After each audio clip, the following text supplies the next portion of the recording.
This is the Segovia Show. Hey, what's happening YouTube? It's Andres with another video, and in this one I want to basically give you some safety and healthy tips when it comes to technology. When it comes to healthy, look, I disinfect my smartphone once a day, and that was before this whole stuff came down. Call me a germaphobe or something, but when I studied in college and then university, I saw how gross people can actually be. Just wouldn't wash their hands in the restroom. And they're touching the door handles everywhere you go. It's like, yo, man, that's when I started. This was like, I changed my habits 17 years ago where I would not open the door without like some kind of cleaning material or like a foot handle or something to be able to open. There have been some extreme cases where there's no paper and no way for me to grab the door handle without some kind of protection from the door handle that I was like, wait until somebody came in so I could get out. But anyway, that's an extreme case. It's very rare. I I need to explain to people that the phones are one of the nastiest things out there. If you're a fan of Rick and Morty, I've always loved that reference when Rick starts scolding Summer that we all got pink eye because you would use your phone while you're on the toilet. And look, I think everybody uses their phone while on the toilet. Just think about that, okay?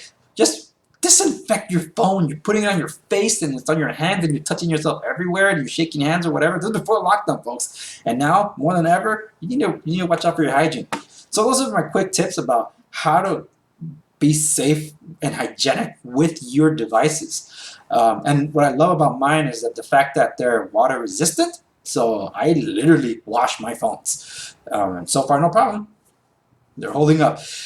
Okay, when it comes to safety tips, though, for those that are nearest to me, you would know I've been warning you about the whole jumping online head first when the sharks are waiting to get you.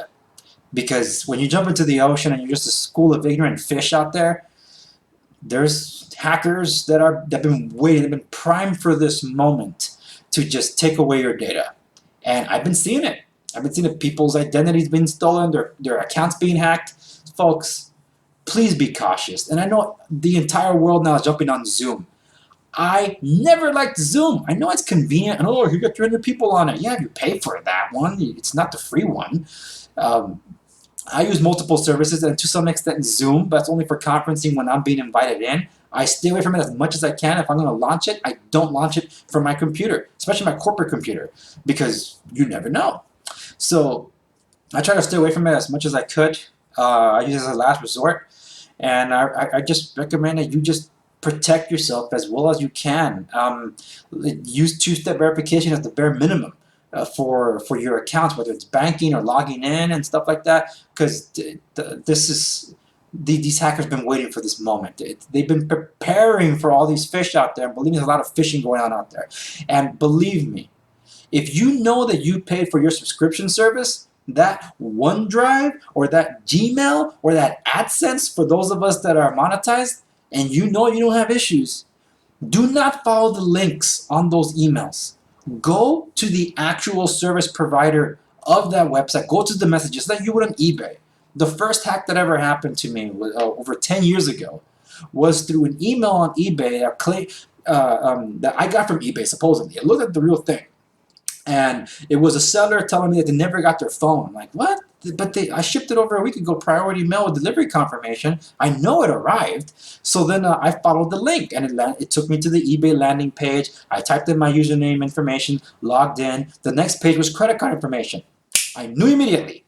I closed the browser. I made sure to wipe the cookies. I went back onto eBay, immediately changed my password, and back then eBay and PayPal were really well linked, so then I jumped over to PayPal and changed the password there. And I locked down my PayPal too, because that was tied to a bunch of other stuff that I had. So I even did two-step verification on eBay and never looked back.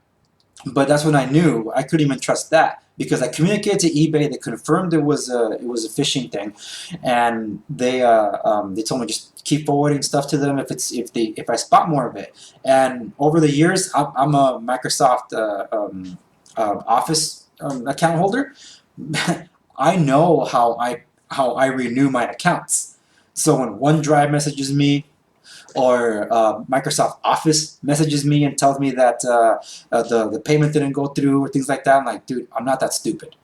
I know what this is.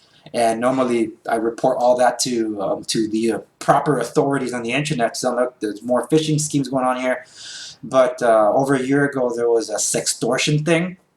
I'm like, wow, I didn't know I had that behavior, even though I never did that. And they're claiming I did, and they have all this. I'm like, publish it, please, because I'm curious. I'm curious about your Photoshop.